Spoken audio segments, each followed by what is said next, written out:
dengan puji dan syukur kehadirat Allah Subhanahu wa Ta'ala yang telah dengan ridhonya kita dapat hadir hari ini untuk mengikuti paparan dari Pak Ubi tentang perkembangan baru dalam dunia pendidikan, yaitu implementasi kurikulum mandiri. Dan kebetulan Pak Ubi alhamdulillah sebagai guru penggerak.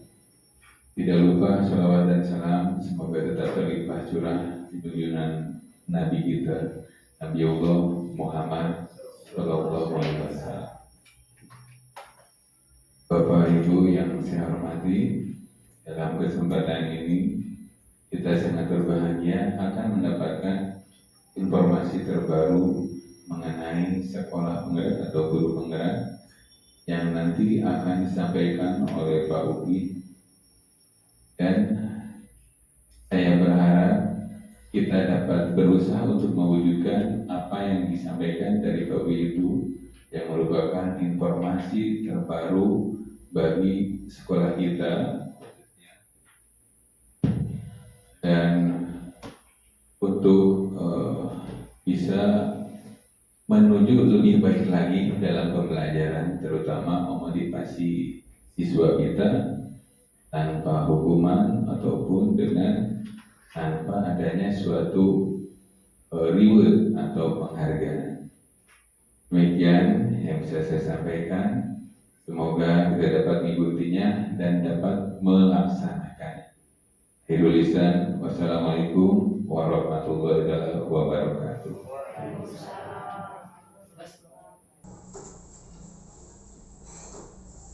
Assalamualaikum warahmatullahi wabarakatuh.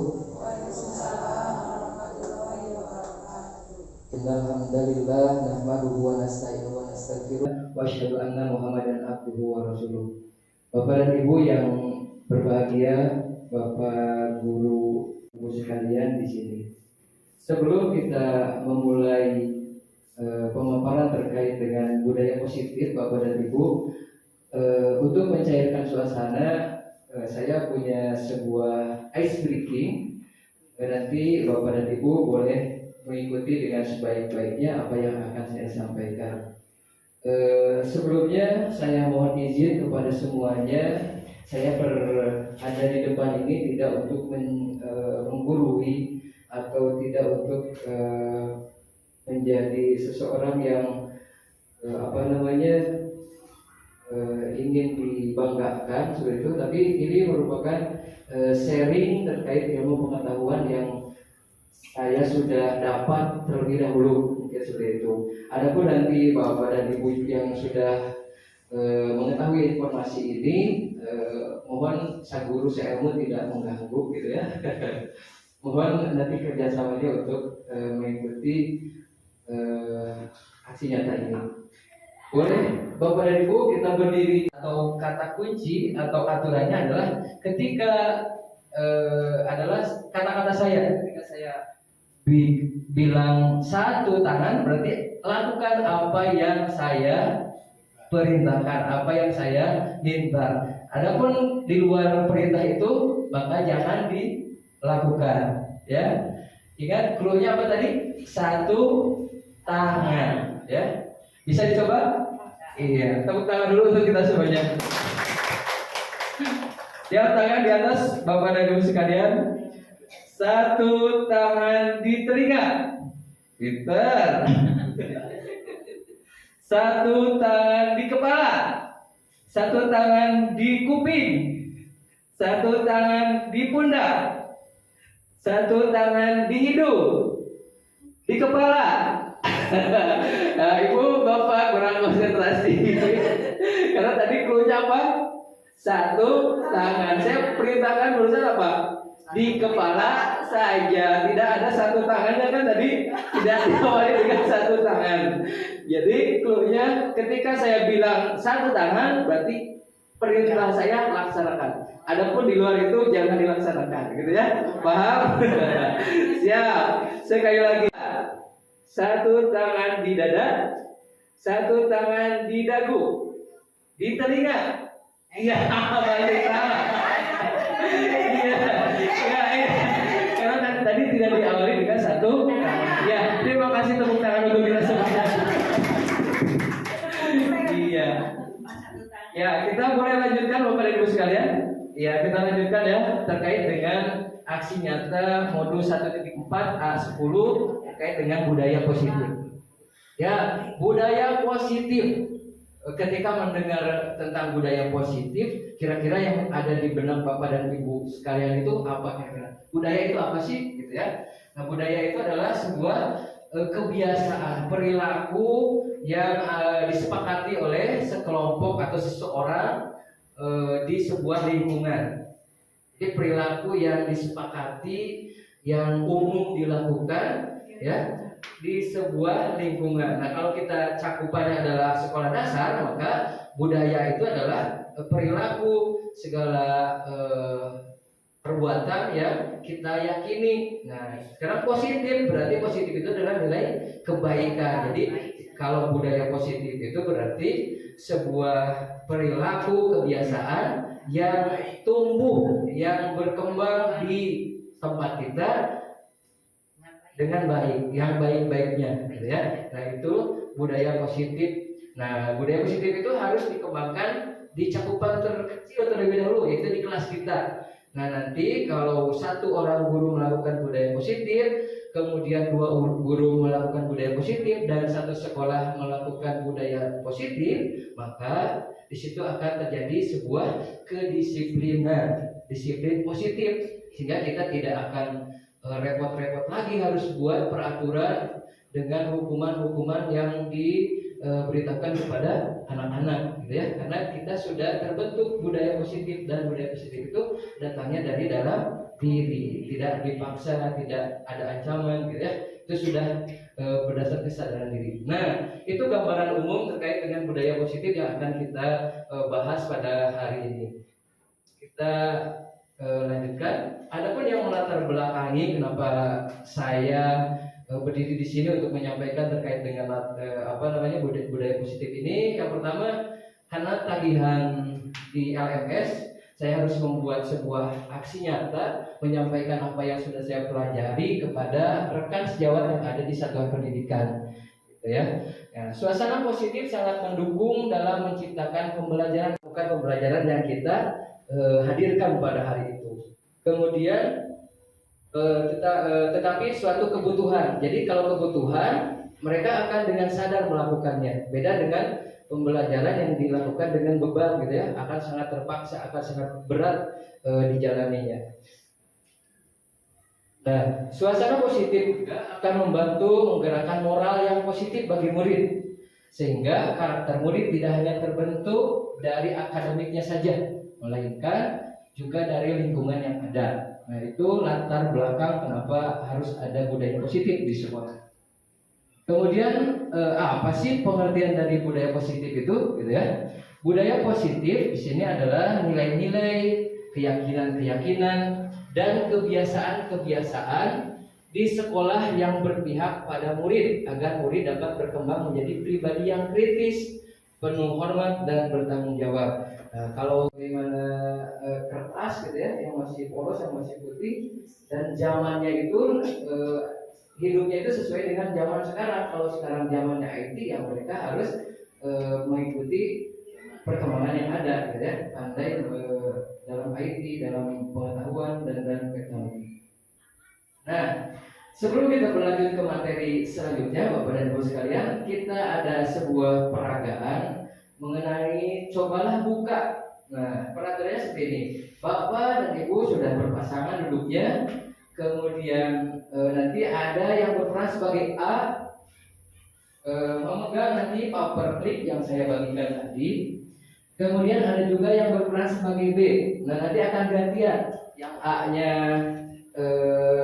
siapa dahulu, yang B-nya siapa. Kemudian nanti gantian, ya. Kemudian nanti genggam paperclip ini dengan serat-eratnya di satu genggaman telapak tangan Bapak dan Ibu. Ya, anggap ini adalah suatu prinsip, suatu barang berharga yang Bapak Ibu miliki, yang tidak akan didapatkan oleh orang lain, gitu ya. Cuma satu-satunya nih di dalam hidup Bapak dan Ibu. Nah, adapun yang jadi berperan sebagai rekan yang B adalah bertugas untuk memberi stimulus, memberi baik itu dengan cara keras, dengan lembut, dengan paksaan, atau dengan rayuan, gitu ya, atau dengan memasang muka yang memelas, gitu ya, untuk meminta Bapak dan Ibu membuka genggamannya tadi. Nah, apa yang akan Bapak Ibu lakukan ketika melihat stimulus yang disampaikan oleh temannya? Bisa dipahami Bapak dan Ibu? Iya, kita mulai ya. Coba dipegang oleh yang pemeran A dulu. Siapa yang jadi pemeran A? Acungkan tangannya. Ya, boleh dipegang Bu. Godanya boleh dikelek-kelek ya, digelitik atau dimarahi atau dengan muka ini ayolah buka gitu ya. Saya perlu banget nih dengan ini. Ya boleh, terserah. Ya. Ayo, mangga silakan. Ya, mangga Bapak dan Ibu, mau dipaksa. Mau dipaksa boleh. Iya, sudah cukup. Ya, sudah cukup. Sekarang berganti peran. Yang tadi menggoda, memegang paper clip ini. Nah, sekarang yang jadi pemeran A tadi menggoda supaya ini bisa dibuka. Ya, silakan. 1, 2, 3. Iya, silakan.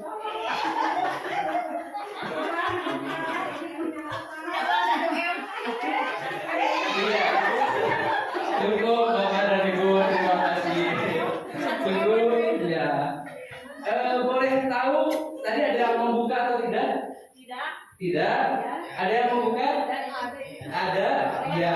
Saya mau tahu alasannya membuka karena apa Bu? Karena kasihan.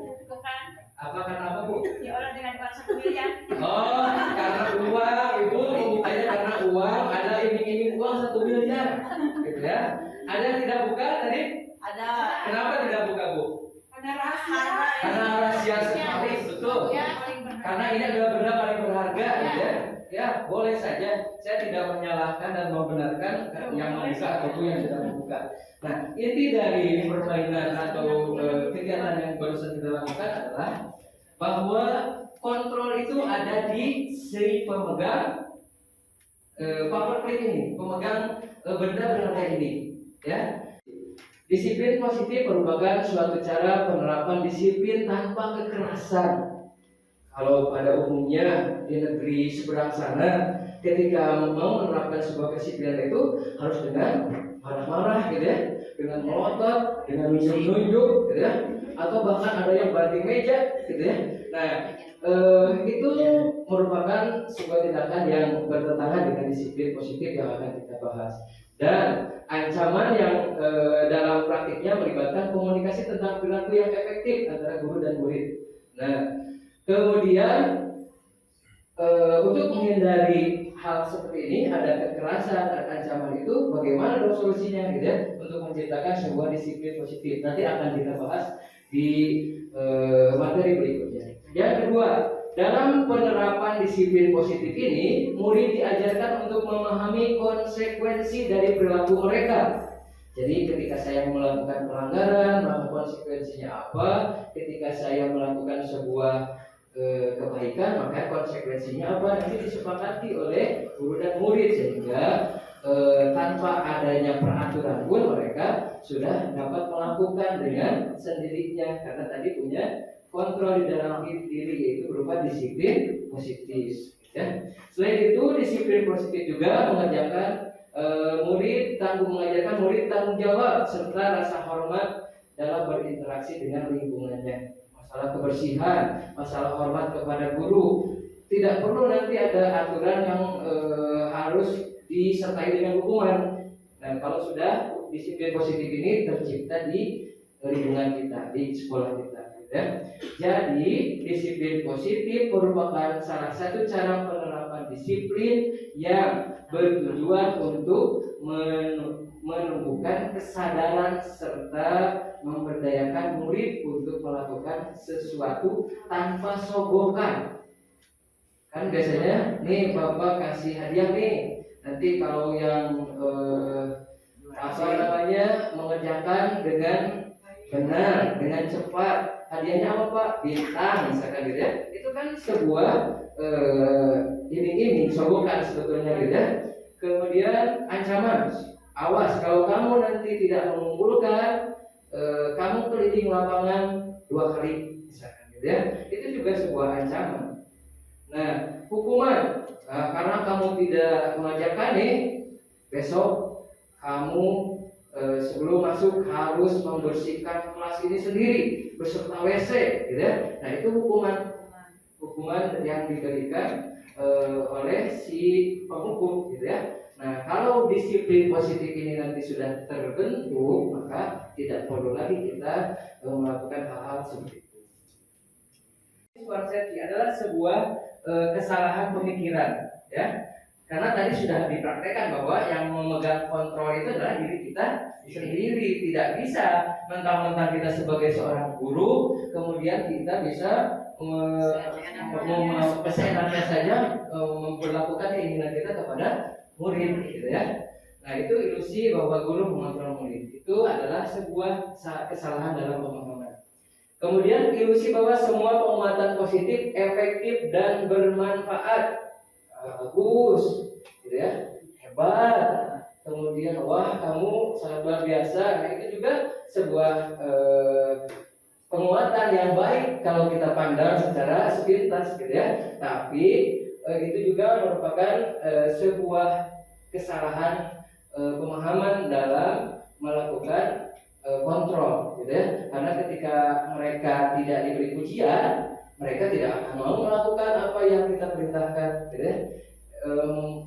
Mempunyai daya tolak di dalam dirinya karena nada dipuji geningan ayeuna mah, gitu ya. Nah, itu merupakan salah satu miskonsepsi. Kemudian ilusi bahwa kritik dan membuat orang merasa bersalah dapat menguatkan karakter. Kritik, kamu seharusnya seperti ini, gitu ya. Kemudian membuat orang bersalah, tolonglah Bapak kan nanti punya tanggung jawab kepada kepala sekolah. Jadi ikuti apa yang Bapak sarankan ya. Tolong Bapak deh, ya sekali ini saja. Nanti kalau seperti itu Bapak ditegur kepala sekolah. Nah, itu murid akan menjadi merasa bersalah dan itu merupakan miskonsepsi terkait dengan makna kontrol. Kemudian ilusi bahwa orang dewasa memiliki hak untuk memaksa mereka dapat melakukan apa yang kita inginkan. Nah, sebenarnya kata disiplin itu menurut Diani menyatakan bahwa arti dari kata disiplin berasal dari bahasa Latin disiplina, yang artinya belajar. Disiplin itu belajar, ya belajar untuk menghargai orang lain, belajar untuk tidak datang terlambat, gitu ya. Itu disiplin. Motivasi intrinsiknya sudah terbentuk. Jadi kita tidak perlu lagi nanti harus kegorowokan, gitu ya, mengingatkan untuk piket, untuk membuang sampah pada tempatnya, karena sudah terbentuk motivasi intrinsik di dalam diri siswa seperti itu. Kemudian disiplin positif akan melahirkan nilai-nilai kebajikan. Nah, karena kita sudah menerapkan implementasi kurikulum 2000 Merdeka, gitu ya, IKM, maka nilai kebajikan pada profil pelajar Pancasila yang ada 6 ini yang biasa kita gaungkan setiap sebelum belajar, gitu ya, menggunakan yel-yel, harus diwujudkan. Nah, untuk mewujudkan profil pelajar Pancasila ini caranya seperti apa? Nah, kita membuat kontrak belajar atau keyakinan kelas. Jadi kita beralih dari aturan-aturan, dari peraturan-peraturan, dari tata tertib yang ada ke keyakinan kelas, ke kontrak belajar yang kita buat di kelas. Kalau tadi aturan tata tertib ada konsekuensi berupa hukuman. Kalau keyakinan kelas karena kita sudah sepakati semuanya, ya kita sepakati di awal antara guru dan murid, maka nanti akan dilaksanakan dengan penuh tanggung jawab seperti itu, ya. Jadi perlu adanya dibentuk keyakinan kelas. Nah, biasanya keyakinan kelas itu di awal kita membuat apa sih yang ingin siswa inginkan di dalam dirinya ketika belajar, ketika mereka tidak mengerjakan PR, gitu ya, apa yang mereka inginkan? Apakah mereka ingin dimarahi, gitu ya? Saya rasa tidak ada satu orang pun siswa yang ketika tidak mengerjakan PR di rumahnya ingin dimarahi. Makanya kita sepakati dulu di awal, ketika mereka tidak mengerjakan, maka konsekuensi apa yang akan mereka terima. Itu Bapak dan Ibu. Kemudian perlukah hukuman, penghargaan, atau menggunakan restitusi? Cara lain untuk menerapkan kedisiplinan itu, apakah dengan hukuman, apakah dengan penghargaan, memberi terus, gitu ya, pujian, hadiah? Apakah itu sudah efektif diterapkan, gitu ya? Atau menggunakan restitusi ini? Nah, biasanya apa yang peserta didik lakukan atau apa yang kita lakukan itu berdasarkan suatu motivasi. Kita pergi ke dapur mencari makan, motivasi kita untuk memenuhi hasrat kita karena perut terasa lapar, seperti itu Bapak dan Ibu. Nah, perilaku manusia ini didasari oleh 3 motivasi. Yang pertama, menghindari ketidaknyamanan atau hukuman. Ketika siswa diberi pekerjaan rumah, mereka mengerjakan, mengumpulkan dengan tepat waktu, tapi ternyata motivasi mereka mengerjakan itu bukan karena kesadaran diri yang timbul di dalam diri, tapi karena takut adanya hukuman. Atau kalau nanti tidak mengerjakan PR, nanti ibu guru akan membuat teman-teman saya tertawa, gitu ya, mengejek saya. Nah, itu merupakan sebuah perilaku yang didasari oleh motivasi yang berasal bukan dari dalam dirinya, tapi rasa takut dan ketidaknyamanan. Ya. Kemudian yang kedua, untuk mendapatkan imbalan atau penghargaan dari orang lain. Wah, kemarin si A mengerjakan PR dan ibu guru memberi sebuah hadiah. Saya juga besok akan mengerjakan PR dengan benar, dengan sungguh-sungguh, karena nanti akan diberi hadiah juga, gitu ya. Nah, itu kenapa anak itu mengerjakan PR dengan sungguh-sungguh? Karena motivasinya tadi akan diberi penghargaan. Kira-kira itu akan berjalan dengan langgeng, akan setiap saat dia akan dengan sadar mengerjakan PR? Tentu tidak kan ya, karena ada iming-iming ini tadi, diberi penghargaan seperti itu.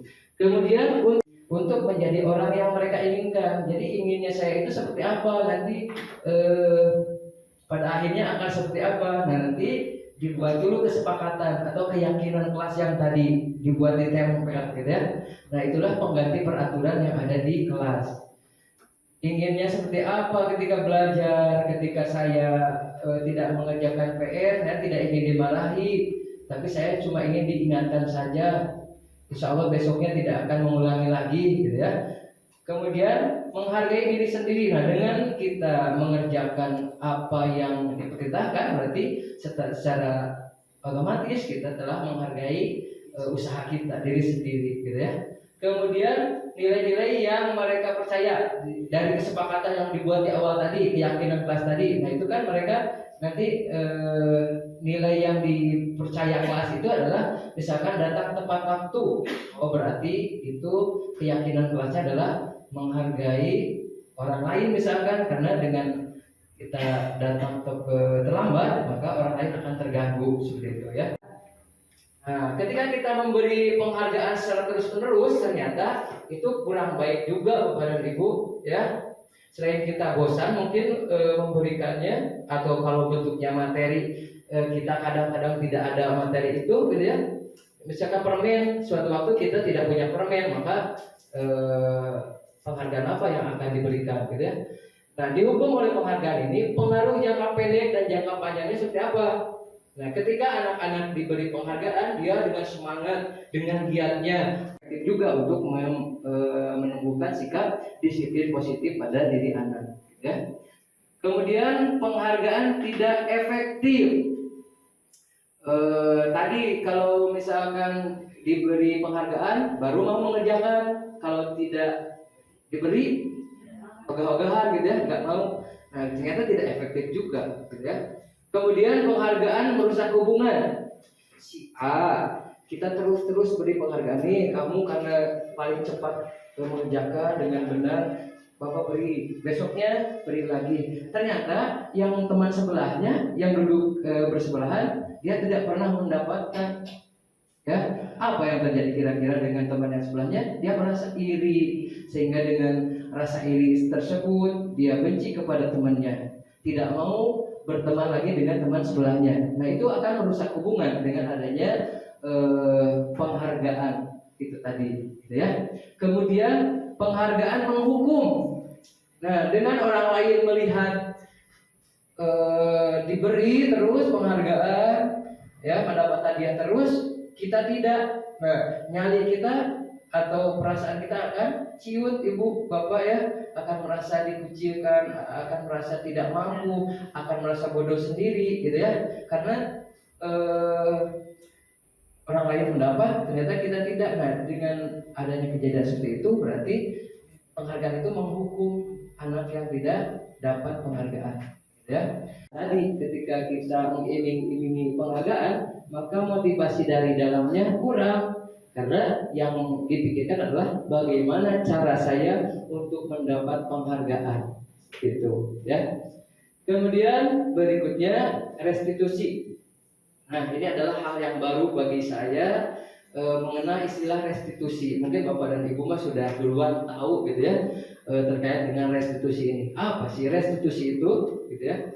Restitusi adalah proses menciptakan kondisi bagi murid untuk memperbaiki kesalahan mereka.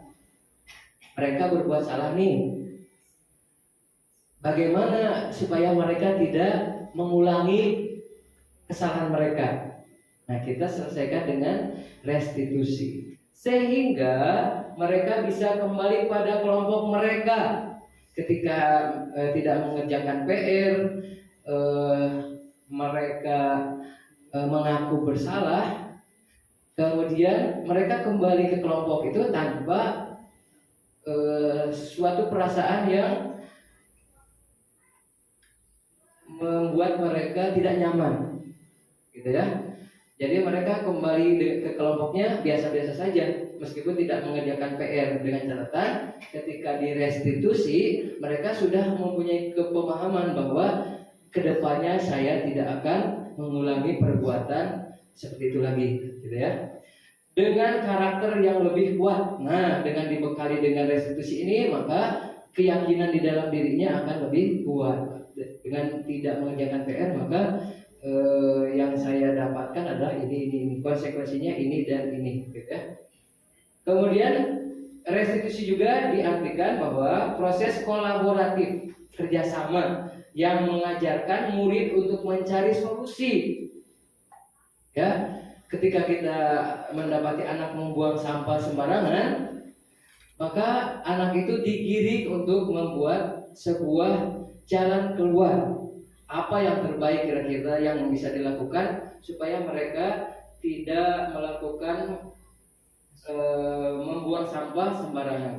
Nah, itu solusinya dibicarakan secara sama-sama antara guru dan murid. Kalau tadi peraturan dibuat oleh guru, dilaksanakan oleh murid, ketika tidak mematuhi maka ada hukuman, gitu ya. Jadi itu mah sepihak dibuat oleh guru. Sementara untuk restitusi ini disepakati dulu oleh kedua belah pihak antara guru dan murid, dan membantu murid berpikir tentang orang seperti apa yang mereka inginkan dan bagaimana mereka harus memperlakukan orang lain. Ini kaitannya dengan habluminanas, hubungan dengan orang lain seperti apa, gitu ya. Ini dikeluarkan oleh seorang ahli yang bernama Goshen. Berikutnya ciri restitusi. Restitusi bukan untuk menebus kesalahan, namun untuk belajar dari kesalahan. Misalnya kalau kita merusak barang orang lain, yos, kekedah di getosan gitu ya. Tapi bagaimana cara untuk belajar dari kesalahan itu. Kemudian restitusi memperbaiki hubungan yang tadinya guru dengan murid ketika kena hukuman itu ada sedikit renggang gitu ya, ada kebencian yang tertanam di dalam diri murid. Nah dengan restitusi hubungan itu sedikit demi sedikit akan terjalin kembali dengan baik.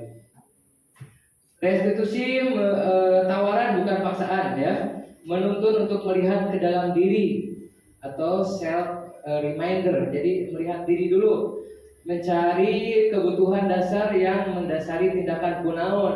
Apa sebabnya melakukan itu teh? Karena tadi di awal kita telah bahas bahwa motivasinya itu apa gitu ya, melakukan sebuah perbuatan atau tindakan. Kemudian restitusi diri adalah cara yang paling baik, dirasa paling baik karena tidak merugikan guru, tidak membuat nyali siswa menjadi kerdil gitu ya, tidak membuat siswa merasa bersalah, tidak mengucilkan mereka di kelompoknya gitu ya. Kemudian fokus pada karakter bukan tindakan, menguatkan, fokus pada solusi, kemudian mengembalikan murid yang berbuat salah pada kelompoknya ya, itu ciri restitusi.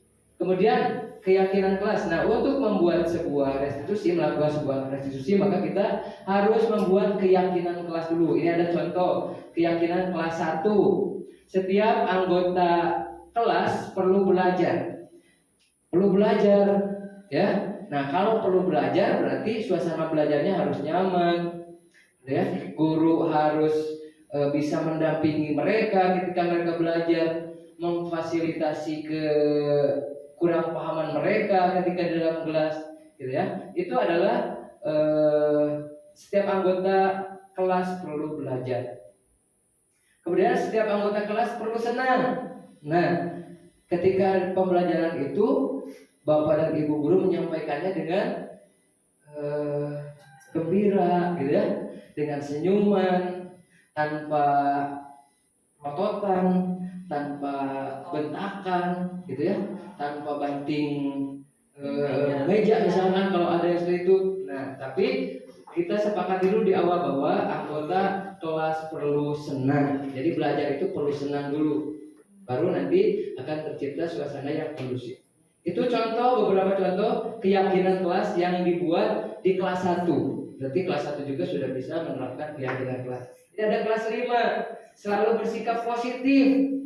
Jadi lamun aya laporan teh, Bu si A mah begini, Bu si B mah begitu. Nah kita nanti beri pemahaman bahwa kita harus selalu berpikir positif. Husnuzon dulu gitu ya, jangan suzon dulu kepada orang lain. Kemudian ini contoh keyakinan kelas 7, hormat. Nah, dari kata hormat ini mempunyai beragam aktivitas di dalamnya. Kami meyakini bahwa sangat penting untuk menghormati semua orang dan barang milik orang lain. Ketika kita meminjam, gitu ya, apa yang harus dikatakan. Ketika kita merusak barang teman yang dipinjam, apa yang harus dilakukan, gitu ya. Nah, ini termasuk terakumulasi dalam sikap hormat. Hormat, keyakinan kelas berupa rasa hormat, gitu ya. Ketika kita bertemu di kelas dengan guru harus seperti apa. Kemudian keyakinan kelas bersifat lebih abstrak daripada peraturan yang lebih rinci dan konkret. Nah, tadi kan kalau peraturan mah dilarang membuang sampah sembarangan, dilarang mengobrol ketika guru menerangkan. Nah itu peraturan. Nah kalau keyakinan kelas mah lebih abstrak, tadi hormat. Di dalam hormat itu ada berbagai macam aktivitas, termasuk ketika guru sedang menerangkan kalian diam, itu adalah rasa hormat. Ketika orang lain meminjam tanpa permisi, keyakinan kelas berupa pernyataan universal. Tadi saya saling menghormati dengan teman, gitu ya. Di dalamnya banyak sekali rasa hormat itu seperti apa. Kemudian saya menghargai waktu. Salah satu menghargai waktu, datang tepat waktu, mengumpulkan tugas tepat waktu, jam istirahat masuknya tepat waktu, gitu ya. Itu menghargai waktu, dan di sana banyak sekali keyakinan kelas yang terakumulasi. Nah, kita bentuk dalam sebuah keyakinan kelas nanti, ya. Kemudian langsung ketiga ya. Susunlah keyakinan kelas sesuai prosedur pembentukan keyakinan kelas. Gantilah kalimat-kalimat dalam bentuk negatif menjadi positif. Kalau tadi dilarang membuang sampah, ya. Kalimat negatif jangan berlari di dalam kelas atau koridor. Maka kalimat positifnya berjalanlah di kelas atau koridor, gitu ya. Jadi ganti istilah negatif dengan hal-hal yang positif. Meskipun di dalam Al-Quran kita pelajari bahwa ketika larangan untuk berbuat syirik kepada Allah itu syirik billah, gitu, itu adalah kalimat negatif juga. Kalau di dalam Islam tidak apa-apa. Nah, ini teori lain. Kita bisa memilah dan memilih apa yang sepatutnya kita terapkan, ya. Tidak mesti menelan mentah-mentah. Jangan menggunakan kata negatif, gitu ya. Ternyata di dalam ajaran kita mah ada ternyata larangan dengan kata yang negatif itu, gitu ya. Kemudian tinjau kembali daftar curah pendapat yang sudah dicatat. Berarti kan anak-anak nempelkan nih di dalam kertas, secari kertas keyakinan kelas yang akan dibuat itu seperti apa, gitu ya. Keinginan mereka itu seperti apa. Kemudian tinjau ulang. Nah, tinggal diderita Bu, Bapak, keyakinan kelas yang dibuat anak-anak itu kita akomodir, kemudian kita buat sebuah keyakinan yang tidak terlalu banyak, gitu ya. Kan dari 20 misalkan adalah 20 keyakinan. Maka kita persempit menjadi 3 keyakinan yang di dalamnya mengakumulasi dari keinginan-keinginan siswa tadi, gitu ya. Kita lanjutkan saja. Kebutuhan dasar manusia itu kebutuhan untuk bertahan hidup. Kita mencari nafkah supaya kita bisa makan, bisa bertahan hidup. Kemudian kebutuhan kasih sayang dan rasa diterima. Anak-anak pergi ke sekolah, gitu ya, ingin belajar dengan perlakuan dari gurunya yang menyenangkan, ingin disayangi oleh gurunya, seperti itu. Kebebasan atau freedom, jadi orang juga perlu kebebasan, ya. Tapi kebebasan di sini tentu dalam koridor yang masih batas wajar dan dalam aturan-aturan. Kemudian kesenangan, fun. Jadi di dalam kelasnya anak-anak tidak merasa tertekan, tapi merasa nyaman, gembira, gitu ya. Penguasaan atau power, ketika biasanya anak-anak yang di dalam kelasnya itu ingin menunjukkan kekuatan dirinya, tiba-tiba mukul orang lain, tiba-tiba nendang orang lain, gitu ya. Nah, ini mereka ingin diakui sebenarnya mereka itu mempunyai sebuah kekuatan, mempunyai power. Nah, tinggal kita nanti mengarahkan powernya ini akan kita arahkan ke hal yang lebih positif, misalkan diarahkan untuk menjadi ketua kelas, misalkan, gitu ya. Itu kebutuhan dasar manusia. Nah, ini 5 posisi kontrol. Ada penghukum. Bapak dan Ibu nanti bisa disimak kira-kira di posisi mana kita berada. Apakah kita selaku pendidik itu ada di posisi penghukum dengan cirinya bahwa nada suara tinggi, posisi kita sebagai pendidik, ya.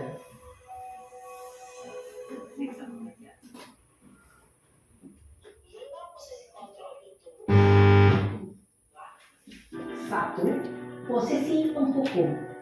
2. Posisi pembuat merasa bersalah. 3. Posisi teman. 4. Posisi pemantau atau monitor. Dan 5. Posisi manajer. Untuk lebih memahami kelima posisi tersebut, mari kita saksikan kasus Naren yang terlambat hadir 20 menit di sekolah dan melihat bagaimana kelima posisi kontrol dalam menghadapi masalah tersebut.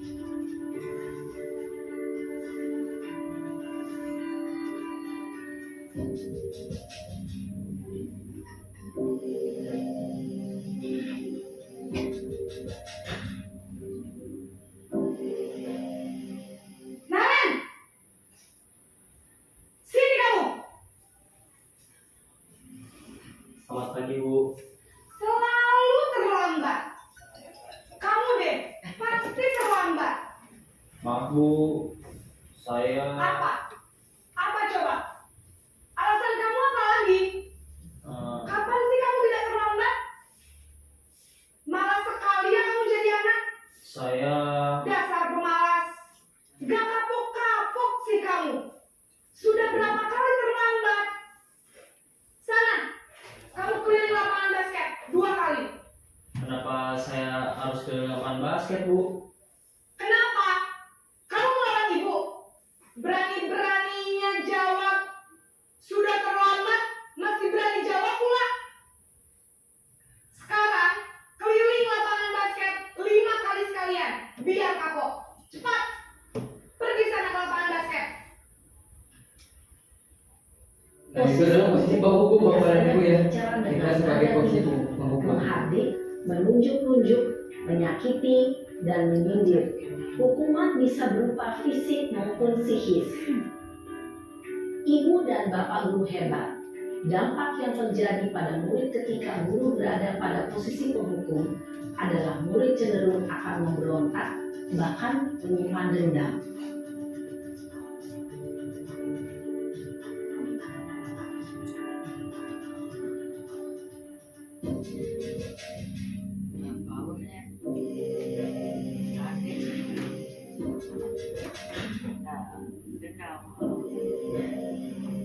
Naren!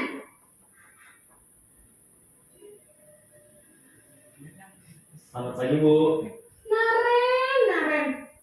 Kamu kenapa terlambat lagi, nak? Ya Tuhan, Naren. Kamu senang ya bikin ibu susah ya? Kalau kamu terlambat lagi, nanti ibu yang ditegur bapak kepala sekolah, nak.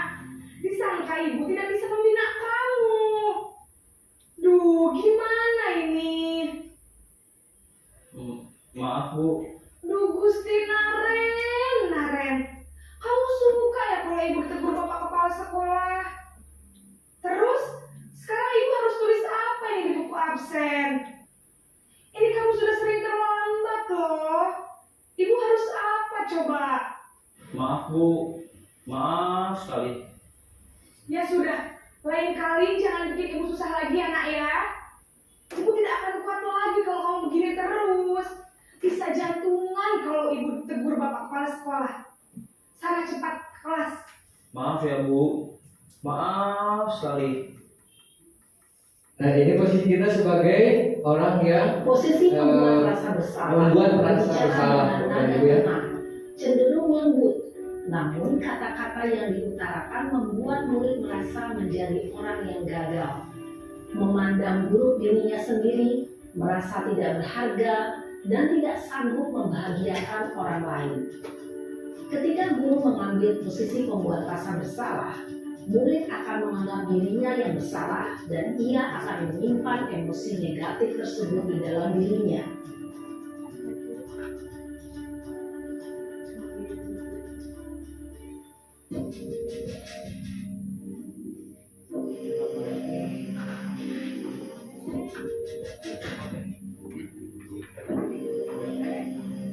Naren!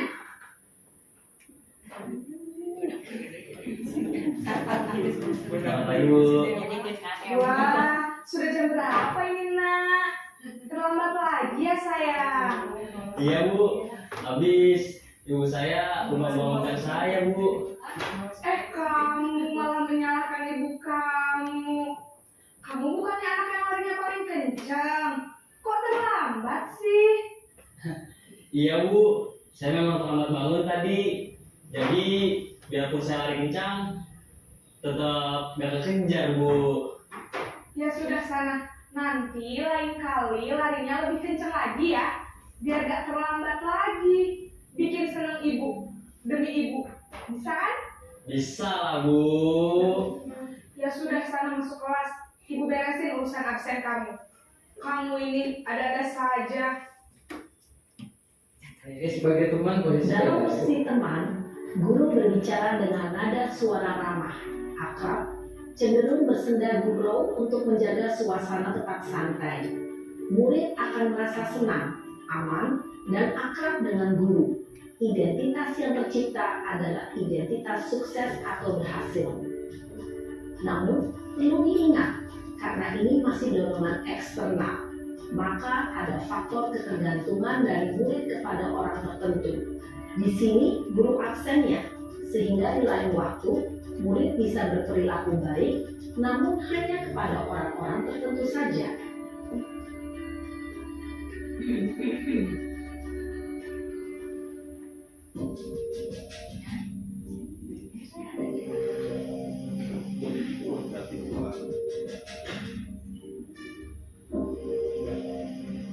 Naren,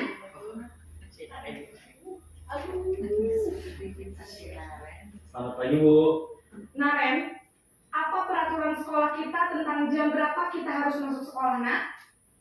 Kita harus di sekolah jam 7 Bu. Iya betul, sekarang sudah jam 7.20. Naren sudah tahu konsekuensinya jika terlambat hadir. Paham Bu, saya harus tinggal kelas pas jam istirahat selama 20 menit. Iya benar, konsekuensinya demikian. Jadi nanti jam 9.30 pas istirahat, kamu harus tinggal di kelas, kerjakan tugas tambahan untuk ketertinggalan kamu, ya? Baik Bu. Posisi pemantau mengandalkan penghitungan atau data untuk mengontrol murid. Guru mengarahkan murid berdasarkan peraturan dan konsekuensi. Seorang pemantau menunjukkan bahasa tubuh dan ekspresi wajah yang datar dan cenderung formal.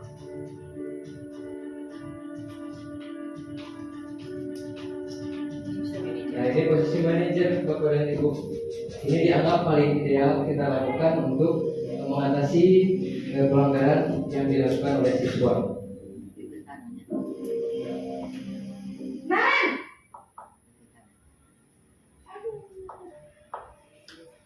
Selamat pagi Bu. Selamat pagi Naren. Maaf Bu, saya terlambat. Iya, sekolah masuknya jam 7, sekarang sudah jam 7.20. Jadi sekarang bagaimana ini Naren? Maaf Bu, saya lupa setel alarm saya semalam. Baiklah, menurut kamu, keyakinan sekolah yang mana yang perlu kamu tingkatkan? Menghargai diri sendiri dan orang lain mungkin ya Bu. Setuju. Jadi, apakah Naren meyakini prinsip saling menghormati tersebut? Iya Bu, saya meyakininya. Apakah Naren bersedia memperbaiki masalah keterlambatan ini? Bersedia Bu. Bagaimana kamu akan perbaiki masalah keterlambatan ini? Saya akan coba untuk tidak lupa Mencari solusi Bapak dan Ibu saya. yang tidak menyalahkan, tapi mencari solusi dari dalam diri. Ada orang yang kira-kira bisa bantu mengingatkan tidak? Ada Bu, kakak saya, Kak Emma. Ada lagi selain Kak Emma? Selain Kak Emma, ada ibu saya. Baik, jadi yang mengingatkan Naren adalah Kak Emma dan ibu kamu ya? Kira-kira akan mulai set alarm kapan nih Naren? Setelah pulang sekolah, akan segera saya lakukan. Baik, jadi Naren akan setel alarm untuk bangun besok pagi dan akan diingatkan oleh kakak dan ibunda Naren ya. Ada lagi yang mungkin perlu dilakukan Naren agar tidak terlambat bangun lagi? Tidak ada Bu. Baik Naren, terima kasih untuk kerjasama kamu. Sekarang kamu perlu kembali ke kelas untuk belajar. Baik Bu, terima kasih. Ya, itu Bapak dan Ibu, lima posisi kontrol yang bisa kita pilih di posisi manakah kita berada. Nah, untuk menindaklanjuti dari posisi kontrol tadi, gitu ya, kita melakukannya dengan segitiga restitusi. Nah, segitiga seperti yang kita ketahui bahwa memiliki 3 sisi. Nah, dari ketiga sisi ini memiliki makna tersendiri. Yang pertama, menstabilkan identitas dulu, gitu ya. Kemudian validasi tindakan yang salah. Kenapa kamu terlambat? Kenapa kamu tidak mengerjakan, gitu ya. Kalau di sini stabilkan identitas itu bahwa perbuatan salah itu adalah perbuatan yang biasa dilakukan oleh seorang pembelajar, gitu ya. Tidak apa-apa karena kamu sedang belajar. Nah, ikuti dengan segitiga sisi yang berikutnya, validasi tindakan, cari informasi alasan melakukan hal tersebut itu seperti apa. Kemudian menanyakan keyakinan, keyakinan kelas yang mana yang dilanggar oleh si pembuat pelanggaran tadi, gitu ya. Keyakinan kelas berasalnya di mana? Aditya yang kita sepakati di awal, ya. Dan ini langkah-langkahnya menstabilkan identitas atau stabilize identity, berbuat salah itu tidak apa-apa, ya, bisa dikatakan seperti ini. Tidak ada manusia yang sempurna, nah, gitu ya. Kemudian saya juga, bapak guru juga dulu atau ibu guru juga dulu pernah melakukan hal serupa, gitu ya. Kemudian kita bisa menyelesaikan ini, jangan khawatir, gitu ya. Kemudian bapak ibu tidak tertarik untuk mencari siapa yang benar dan siapa yang salah. Kemudian kamu berhak merasa seperti itu, ya. Anak marah dulu, biarkan dulu aja. Kemudian nanti kita ikuti dengan sisi yang kedua. Apakah kamu sedang menjadi teman yang baik buat dirimu sendiri, gitu ya? Ini ucapan-ucapan untuk menstabilkan identitas ketika anak melakukan sebuah pelanggaran atau indisipliner. Kemudian sisi yang kedua, validasi tindakan yang salah. Padahal kamu bisa melakukan hal yang lebih buruk dari ini, ya. Kenapa tidak melakukannya? Seperti itu, gitu ya. Kemudian kamu pasti punya alasan mengapa melakukan hal itu. Kamu patut bangga pada dirimu sendiri karena kamu telah melindungi sesuatu yang penting buatmu. Tadi karena prinsip, sehingga kita tidak mau membuka apa yang kita genggam, gitu ya. Kemudian kamu boleh mempertahankan sikap itu. Itu di sisi yang kedua. Kemudian sisi yang ketiga, menanyakan keyakinan. Apa yang kita percaya sebagai kelas atau keluarga? Apa nilai-nilai umum yang kita telah sepakati? Ini dari kesepakatan kelas yang kita buat tadi. Nah, ini contoh penerapan segitiga restitusi yang saya setelah lakukan di dalam kelas. Kurang lebihnya seperti ini.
Tadi itu kamu kemana saja?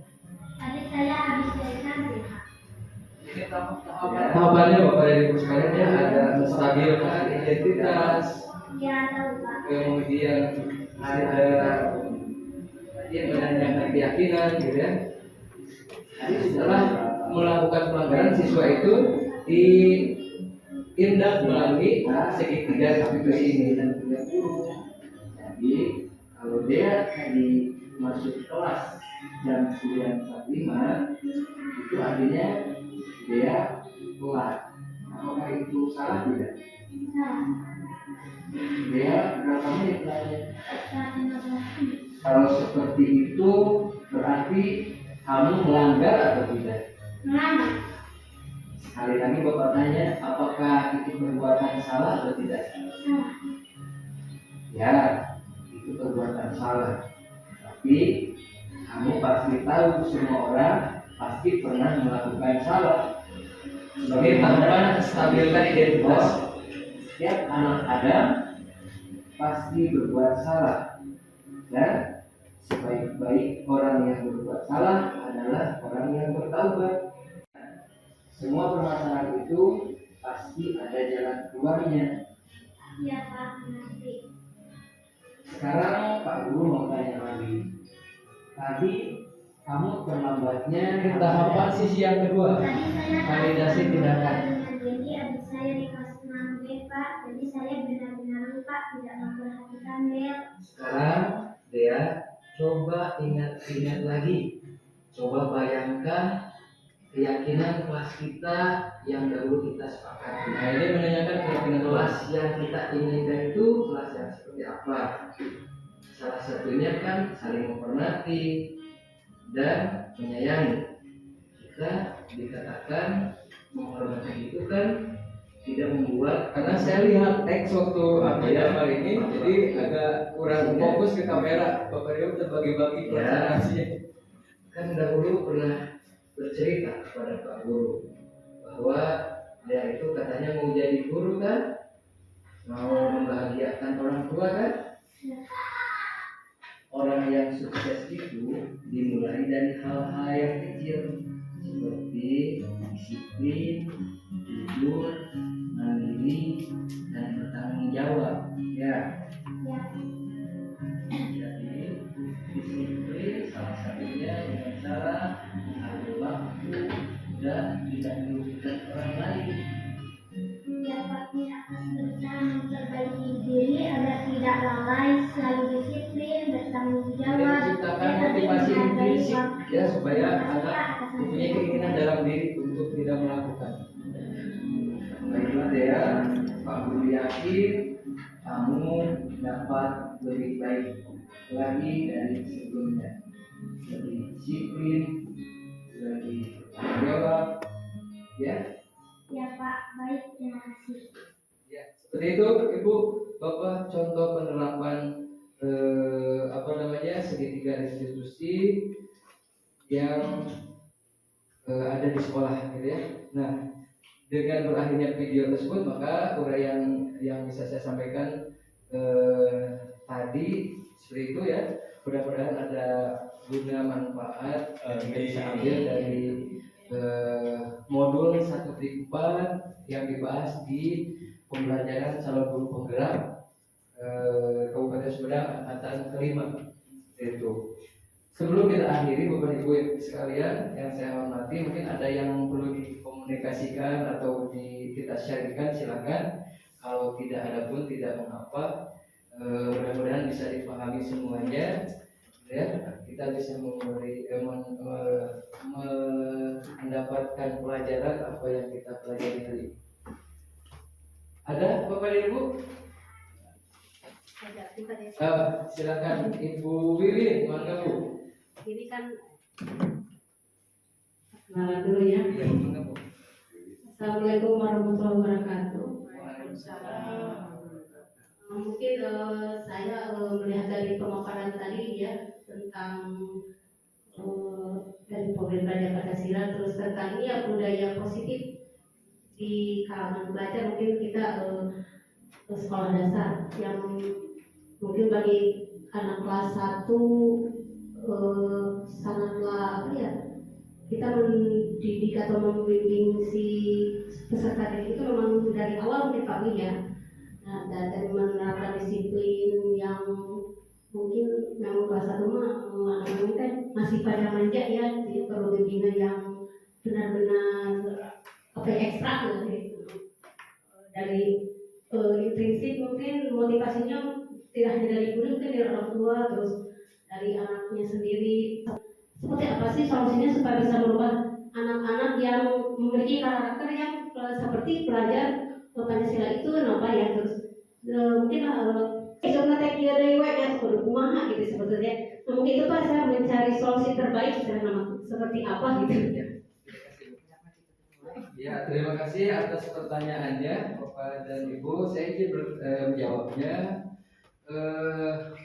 Kalau di di IKM kita kenal dengan istilah tes diagnostik ya. Salah satu tes diagnostik itu adalah fungsinya untuk kita menggali terkait dengan kepribadian anak, bagaimana dia belajar di rumah, bagaimana dia hubungannya dengan teman gitu. Kita bisa galinya melalui pertanyaan-pertanyaan singkat, baik itu diisi melalui kuesioner ataupun wawancara langsung kepada anak itu sendiri gitu ya. Itu langkah pertama yang bisa kita lakukan. Kenapa si anak ini badai sekali gitu ya, kita cari tahu dulu dasar mereka melakukan itu tuh seperti apa, dasarnya seperti apa. Kemudian yang kedua, karena proses pendisiplinan itu bukan sesuatu hal yang instan, karena pendidikan itu sekarang mendidik kita bisa baru merasakannya adalah 10-20 tahun kemudian gitu kan. Jadi saran saya kepada ibu penanya ini, jangan pernah jemu untuk mengaplikasikan berbagai kebaikan, disiplin, pembentukan akhlak, pembentukan karakter anak, meskipun hasilnya kita tidak bisa rasakan sekarang, ibu ya. Adapun kalau pembiasaan itu menjadi sebuah perilaku yang didawamkan dalam kehidupan sehari-hari, maka insya Allah ketika satu orang Bu Wiwin melakukan seperti itu, diikuti oleh ibu guru yang lain, maka kedepannya insya Allah akan terbentuk sebuah kebiasaan baik seperti itu. Dua gitu ya, tadi diagnostik, kemudian jangan pernah jemu untuk memberi pendidikan. Kemudian yang ketiga adalah kita self reminder, introspeksi dulu diri kita, apakah kita sudah melakukan berbagai metode cara pengajaran kita kepada anak gitu ya. Kita sudah kan kebutuhan anak itu ada yang peka terhadap pendengaran, ada yang visual, ada yang daya nalarnya cukup bagus gitu ya. Nah, kalau di kurikulum Merdeka itu ada yang istilahnya pembelajaran berdiferensiasi. Jadi memfasilitasi berbagai jenis cara belajar anak supaya terakomodasi. Kalau kita kan pada umumnya menyamaratakan kemampuan anak, mau itu dia pandai di visualnya, di audionya, atau di daya nalarnya, kita samakan saja. Mau ngerti tidak ngerti gitu ya, ayo ikuti pembelajaran hari ini. Nah, kalau di IKM ini, di kurikulum Merdeka ini, ada yang istilahnya berdiferensiasi. Jadi kita memfasilitasi ketika anak ini adalah kebutuhan atau daya belajarnya adalah visual, maka kita menggunakan metode yang menggunakan visual seperti itu. Itu tiga solusi yang bisa saya sampaikan pada kesempatan ini. Mudah-mudahan bermanfaat Ibu ya. Mudah-mudahan kita bisa mengubah sedikit demi sedikit karakter dari setiap anak yang melakukan pelanggaran atau disiplin. Mungkin cuma satu saja Bapak, Ibu dan rekan-rekan semuanya untuk pertanyaannya. Terima kasih. Mohon maaf atas segala kekurangan. Kita cukup dengan doa kafaratul majelis. Subhanakallahumma wa bihamdika asyhadu an la ilaha illa anta astaghfiruka wa atubu ilaik. Billahi taufiq wal hidayah. Wassalamualaikum